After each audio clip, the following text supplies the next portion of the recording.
Hey everyone, this is Christina and Daniel Deffenbaugh with 1042 Project, and welcome to another episode of the Shared Voices podcast. We're so excited to be back with you guys and just share this conversation with you, give everyone some updates, and share an encouraging message today. Yes, and Happy New Year. Yes, We are off Happy to New Year. 2024, the year of more. Yes. The more of enough, actually. The year of enough. Well, yeah, when Right. you said more, I just think snow. If you're Yeah. around here, then Oh, the snow's been wild, more hasn't snow, it? more snow. I'm like, Congratulations to all the snow survivalists here in Iowa. You have made it. yes. What a rough time. Fun fact, Daniel has a relative that literally lives in, was it North Pole, North Pole, Alaska. Alaska? Yeah. Yeah, and she usually gets a lot of questions from people asking, what is it like to live there? And just a couple days ago, she goes, well, for all of you friends and family down in Iowa, how you doing? Yep. Not great. We're all cold. It's Alaska weather here in Iowa, but that's okay. We're still smiling, and Yep, we're getting through it. that's it. We did have a rough start to the year here. Yeah. Here in Iowa. We wanted to acknowledge something that happened in our community, near our community. There was a school, Perry School, experienced a shooting, Yes. and we were there, just to be present for the first responders during that time and that day. And first of all, we want to thank every first responder that was Yes. involved that day, and even the ones that weren't. We know that there are ripple effects. So even if you weren't one that was on site that day or directly impacted that day specifically, we know that there are ripple effects felt even outwards. And this one kind of hits in multiple different areas, right? Mm-hmm. This school shooting took the life of an innocent child, Mm-hmm. such a beautiful child. And when we also found out, is it yesterday, that the principal has also now passed. Yeah. 2 wonderful lives that ended. Mm-hmm. So, yeah, I mean, gosh, the heaviness there. Our thoughts and prayers are with their families and the first responders. And we want to acknowledge that, there's a truth of humans walking into this traumatic event. There's a weight to that and there's a cost to that. Yeah. And so we just want to just say it and say that it's okay if you are not okay when you have witnessed something like that or been around something like that, responded to something like that. There's no shame or guilt here. That's something that we say a lot, and that's a pillar that we stand on. And we just want you to know that if you're hurting from this, we're here for you. Yeah. Sometimes there's a gap. You respond to this, and then you're in go mode when you're on shift and you're doing your job, you're carrying out your duties, doing what you were trained to do. You've got your brothers and sisters right next to you. And maybe it's that night at home. Maybe it's the next week or the next month, or maybe something happens 6 months from now and it just hits you different. We don't just help people when a traumatic event like this happens. Yeah. We are here to walk with first responders from the beginning. That's why we're in the academies, and we're talking to the academy. We've been invited in there and are doing some programs there. And what a blessing that is to be able to be there in the beginning of their training and be able to just plant that seed. Yeah. And a lot of people wonder, why would you do that at the academy? They're young. They haven't dealt with trauma yet. It's because as an organization, we want to plant a seed to where they know there's a community they can come to and get some healing. Yeah, and help them be equipped, Yeah. You can change the tone going into things. There's no guilt or shame here with the 1042 Project. If you guys know my story, I struggled with all sorts of things, addictions, unhealthy things. This organization is for people that are struggling. And it's also for the people who are 100% healthy, to equip them. And everyone in between. Yeah. Because it takes all of us. That's one of the things that we really want to hit on today is what we've learned about the importance of community, building your support system, and really just allowing yourself to have that. Yeah. Because some have the mentality, and understandably so. It comes from the best intentions. As a first responder, and I've heard you say it many times, Daniel, you are a pillar of the community. People look at you differently Mm-hmm. because you are a first responder, and that sits differently on your shoulders. And I think that that's some of what feeds into this kind of tension of like, how do I bring to my closest people my pain, my struggle, or me, maybe I just responded to this traumatic call, but I am okay. Mm-hmm. And there's tension on both ends of it. There is. But we want to just say it out loud because it makes such a difference. You have permission to share your pain and joy with others. Yes. You deserve to have community. And that's what we love being. We love being community to our first responders and their family members. And I want to really share that story Which of one? the first responders that you got to sit down and speak with after the Perry incident. Yeah. Yeah, we kind of got to be really vague here. And what I think was so beautiful is they were referred to us from somebody Mm-hmm. and they reached out. And what was cool about what we did and what we do is we meet people where they are. Yeah. And I think you know where I'm going with this. Yeah. A lot of people think, well, if you want to get help for your mental health or with a marriage issue as a first responder, issue with your children or whatever it may be, that I know I think I know where you're going with this. That it has to be done in a counseling setting, right? That there's a specific kind of setting, the appropriate way, right? Yes, the appropriate way, because the world tries to tell everybody how we're supposed to help others. So what was cool is we got to meet these first responders in an area most people probably wouldn't meet with them at. Yeah, and it was an area where they are comfortable with. That's private, in a private location, and if you were to walk in there, you'd probably say, no, this can't be where you meet with somebody. But it was their comfort zone. Exactly, and there's nothing wrong with that. Yeah. There's nothing wrong with that. And what was awesome is that the stuff that they were struggling with, and I talk about this a lot, and you were just talking about community, is what was beautiful was when we got to get up there and be in their comfort area and have a couple of hour conversation of what they've dealt with, kind of what we've all vulnerability and transparency. Yes. And I got to talk to them about, and you hear me say this a lot, when we keep things in monologue, Yeah. when we go through something, no matter what it may be, and we do not, all we do is communicate with ourselves inside our brain, and we don't have an outlet, therefore we don't talk in dialogue, so talk with another person about what your brain is saying to yourself and processing, because our brains will lie to us. Yeah. They are kind of really designed to lie to us sometimes to protect us. Right. That it makes such a difference to go from monologue to dialogue. Yeah, because and they experience that. Yeah, because what happens is these ideas that your brain's coming up with, they may make perfect sense to you. Yeah. And your brain will convince yourself of anything. But what we got to do is talk out loud. And from us doing this now for 3 years or so, that as soon as we start talking with somebody in dialogue, sometimes we don't have to say anything. As soon as they start speaking things that have been inside their mind that they've never released, they kind of start to answer some of their own questions, and they get answers, because once we start to say it out loud, sometimes we realize, I don't want to say how. Well, I think everyone can understand this. That's probably where the saying comes from. Well, that sounded a lot different in my head.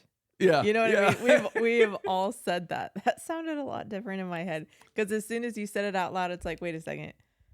Yeah. And then it changes your own perspective. And so there's so much value in that. That's just one layer of the value of talking with somebody, just being vulnerable and open, honest, transparent in an accepting environment, mind you. We make sure that we're a safe place. You don't have to worry. And the healing that happened there, I mean, honestly, we've been out this a while. The healing that happened in that building was, it was something that if organization like ours, what we're out there doing, what we're doing in other organizations, I don't think. Sorry, I'm getting all scrambled. You're okay. And yeah, so the neat thing was when we got to go there and just one level, small level, of it was getting that things out in dialogue, Yeah. and to getting to hear and put truth to what their brain thought or didn't think or what it saw or didn't see, and putting truth to that, and just allowing them to speak through and to talk through the feelings that they're having, not in like a kumbaya way, but just to get it out, Yeah. and talk about it. And after that couple hours, we left, and I called them the next day, and they both slept so well.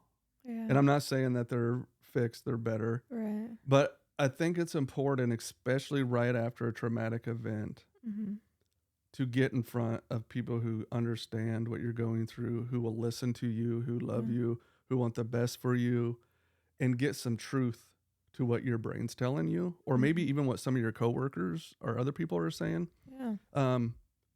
That is such a healing thing to get out. Right.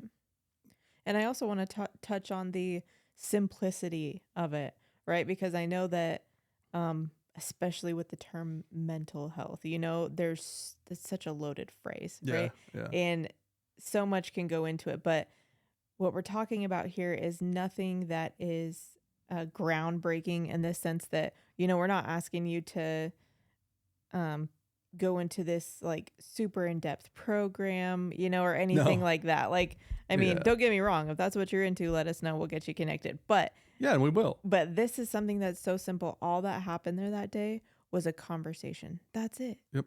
A conversation, just talking. It doesn't have to be anything out there or crazy or revolutionary. Just talking and being in community and giving yourself permission to be in community. Because that's the thing, is like those first responders could have never reached out after they were referred, or they could have showed up and not shared what was heavy on their hearts and on their minds. But they did. They went out on a limb and they were vulnerable and open, honest, transparent, and we got to do what we do best.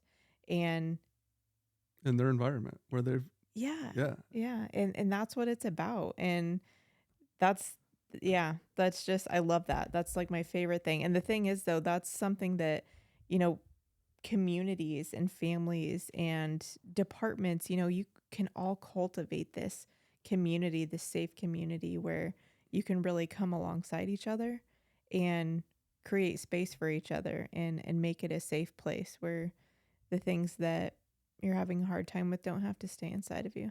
Yeah. And a lot of people think that, asking for help is a sign of weakness. It's a sign of wisdom. It is a sign of wisdom. And I know I say that a lot, but it is so true. It is so true. It is not. A lot of us, first responders, especially first responders, are trained that